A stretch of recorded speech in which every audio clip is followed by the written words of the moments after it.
Since its official release yesterday, as I'm recording this, and even further, the early access release 2 days before it, Silent Hill F has received an astounding level of praise from both critics and consumers alike.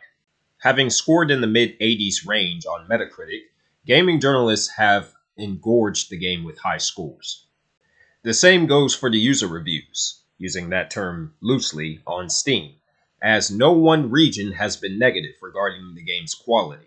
Not only that, but at least for its launch, Silent Hill F has managed to earn the #1 spot on Amazon's top 100 bestseller list for PS5 games on the console side. On the PC side of things, the game globally is within the top 10, at least for now. We don't know how the game is going to fare in the coming weeks. My guess is that it will drop sharply after a few weeks, if not sooner.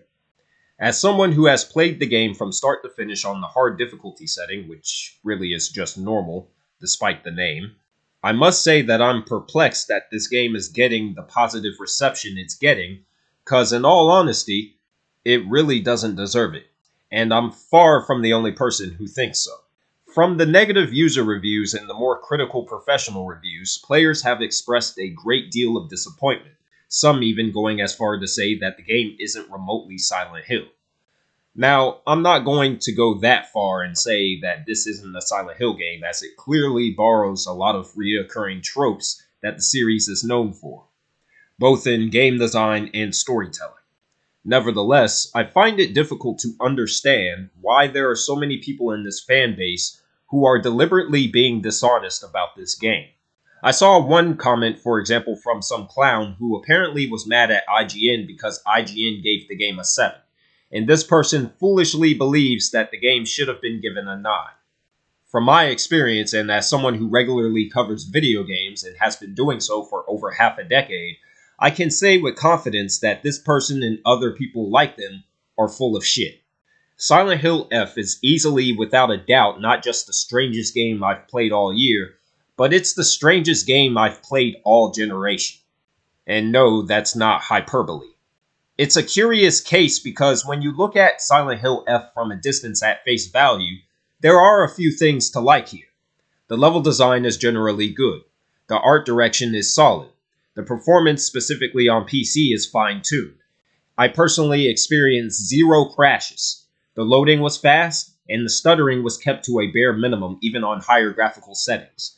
The story of the game is decent, even though there are some aspects of the story that don't really mesh well together. The bottom line is that it kept my interest throughout the entire runtime, primarily because it was just unpredictable, and I never knew what was going to happen next, especially in the third act. The puzzles, for the most part, were engaging, with only 2 to 3 being a bit too ambiguous for my liking.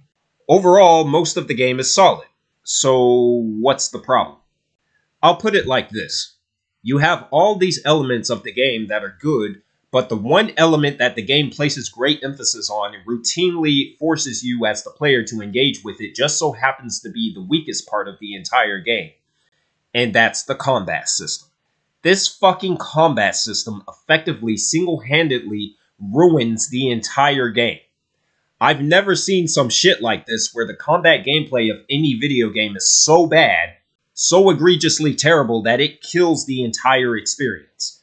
And part of what makes this combat system so egregiously terrible is that it borrows elements from the Souls-like genre. In particular, the developers shoved this fucking horrid stamina bar underneath your health gauge and made it difficult to fight multiple enemies at once because of the targeting system, which is designed just like a Souls-like game. Not to mention the controls, where you have, your light and your heavy attacks located on the shoulder buttons. I'm baffled as to how stupid the combat lead was in designing this bullshit. One of the developers who were involved with the project even defended the combat system, attempting to claim that the game wasn't a Souls-like, when it clearly has a sharp Souls-like influence. Despite the massive hype for Silent Hill F, I think it's pretty safe to say that longtime series fans have been a little bit concerned about what's been perceived to be a shift in combat styles towards something a little bit more Souls-like. In order to calm those fears, I decided to speak to series producer Okamoto-san and director Al Yang to find out exactly how the combat works.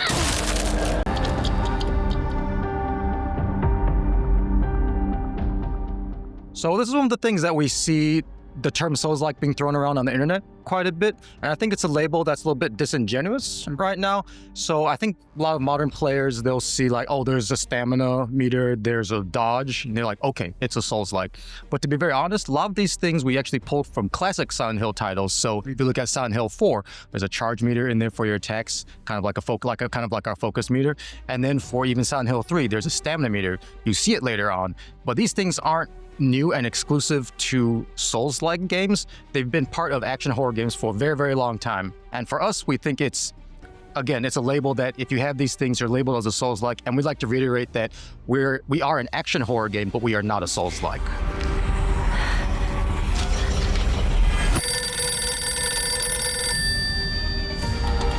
It's like people can see with their own two eyes. Even the people that like the game are making comparisons to the Souls-like genre. The jokes write themselves, and the similarities here are clear as day. Not only did they shove this stupid stamina bar in here that if it depletes, takes way too long to refill, but to make things even worse, the animations have been designed to be impassively slow, imprecise, sluggish as all hell, and clunky beyond imagination. As a result, the combat system simply doesn't feel good to play. This is surprising considering that last year's Silent Hill 2 remake didn't have this problem at all. In fact, the melee combat system in Silent Hill 2 by Bloober Team was fast, fluid, responsive, and it actually felt good to engage enemies in that game. Add in the animation canceling, and you genuinely had a quality combat system that knew how to keep the player hooked. All of that is missing in Silent Hill F's combat system. By the way, did I mention that they shoved in this strange sanity system? That's right, you have a sanity bar that depletes if you hold the trigger button down. The purpose of this sanity bar is to execute special counters to specific attacks that enemies throw at you. Beyond that, it doesn't have much purpose for being in there. It's this random thing they threw in literally for no reason other than, I guess, to window dress this game as having more depth than it actually has. Now, none of this wouldn't nearly be as big of a problem as it is if the combat system wasn't literally shoved in your damn face on a consistent basis throughout the experience, but clearly this developer NeoBards didn't really think about that when they were making this nonsense.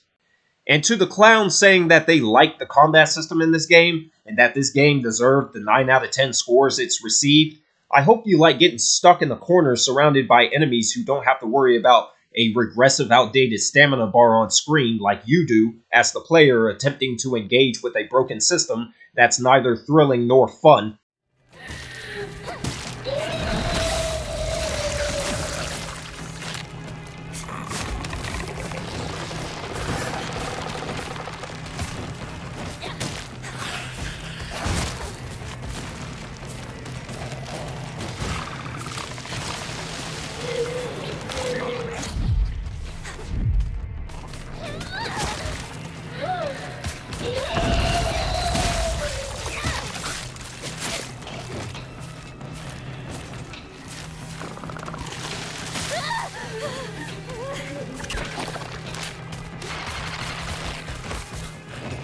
Outside the horrible combat system, the story here is the only thing for the player to invest their energy in mentally. For what it is, the story is decent. You follow a teenage girl named Hinako in 1960s Japan in a town called Ebisugaoka. The town quickly starts to shift and evolve, twisting in horrific ways with red flowers growing everywhere. Monsters begin to appear, and you plan your escape along with 3 friends, none of which appear to be true friends to Hinako. One of these so-called friends, Sakuko, is angry with Hinako because she apparently abandoned her, but how this happened or why isn't really explained in fine detail. Then you have another character, Rinko, who hates Hinako because she likes a boy named Shu, who's childhood friends with Hinako. Shu doesn't seem to reciprocate these feelings, but strangely, he doesn't seem to be interested in Hinako either. They're literally just friends, so it makes no sense that Rinko is upset with Hinako at all. So what you have is a weird love triangle that literally goes nowhere. And by the time you reach the 3rd act of the game, all 3 of these characters are completely written out of the story entirely. The focus then shifts to Hinako's relationship with her parents, both of whom she hates. She hates her father because he's a hopeless drunk and is abusive to his wife. She hates her mother because she's too weak to stand up to the father. The problem with this is that these things are shown in these strange in-game flashbacks that aren't fully animated. They're still silhouettes that just stand or sit in place, and you hear dialogue from the actors. The way this has been incorporated into the game is very lazy. Then they throw in this boss fight where the parents transform into monsters, and they copy the Ornstein and Smog boss from Dark Souls. No, I'm not kidding.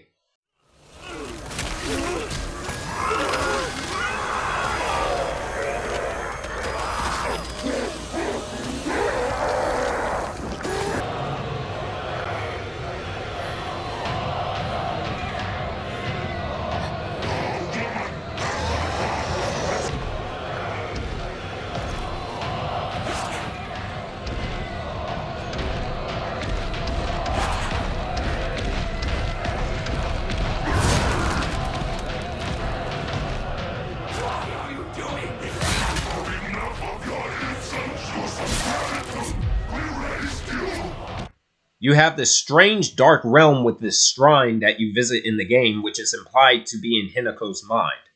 You encounter some random dude in a fox mask who has you doing these random tasks, but the point of it is left unexplained. So it feels like what you're doing makes no sense, because it literally makes no sense. The entire thing goes off the rails when Hinako allows her arm to be cut off, and you gain a fox arm. At that point, despite the fact that this is a spin-off, it's hard to continue calling this a Silent Hill game, at least from a gameplay perspective. Those are just some of the things that happen in this story which are too off the wall for its own good. That's not to mention that at the end of the game, the entire thing turns into nothing but a bunch of bullshit, because it's heavily implied that Hinako just hallucinated everything that happens in the game from start to finish, and the whole time she was really just on drugs. Which is why one of the healing items is the red pills. Because whatever the red pills are, those are the drugs that she was taking. This is emphasized in the endings menu, in the main menu, where in order to unlock some of the different endings that are in the game, you have to avoid taking the red pills throughout the entire playthrough. I didn't even mention the item inventory and upgrade systems, which also seem random in how they were implemented. Most of the items you get in the game are healing items, but the enemies deal so much damage that you could be at near capacity to full health, and just 1 or 2 attacks from enemies can eat up 2/3 of your health gauge. So most of the healing items, aside from bandages and first aid kits, are rather useless. You only have so many inventory slots that can be permanently expanded with unique inventory items that are rare to find, but it's never enough space. You don't have an item box or storage like you do in the Resident Evil or Dead Space games. Even the recent Chronos game from Bloober Team had a storage box. Silent Hill 2, both in the original game and the remake, didn't have a hard limit on inventory items. You could carry everything on you at once. This choice allowed the player to place more focus on what was going on in the story. The focus was on the narrative and symbolism, not logistics. This choice also removed the need to backtrack and avoided scenarios where progress would be softlocked due to missed pickups. That's not the case here with Silent Hill F. In this game, you constantly run out of inventory space, and it's to the point where you must sacrifice items you may need just to use something you need in that moment.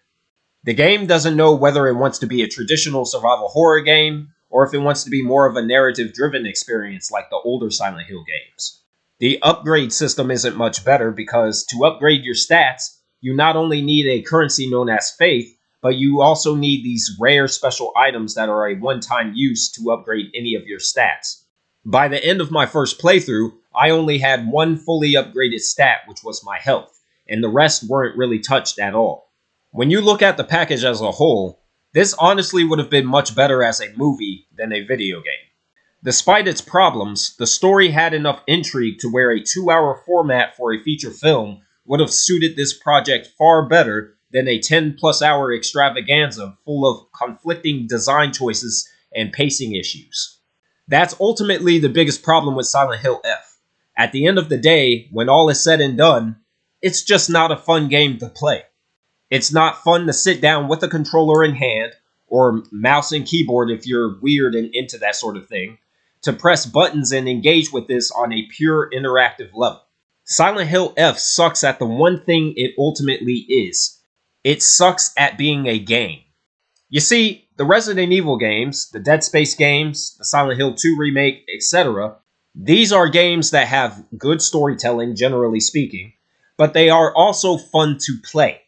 It's fun engaging interactively with the product with these games. Even The Last of Us 2, which is genuinely a bad game, but only because the story is poorly written, even that still has some quality to it because it's a fun game to play and interact with.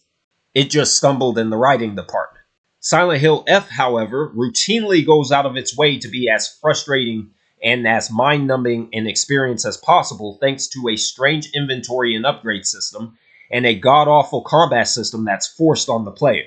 How this game got the high scores it received is unexplainable, other than ignorant gaming journalists once again caved to going easy on a popular franchise name rather than to tell the truth about the product they were reviewing. The result of that may be that we get more Silent Hill games like this, and that should concern everyone who's a fan of this series.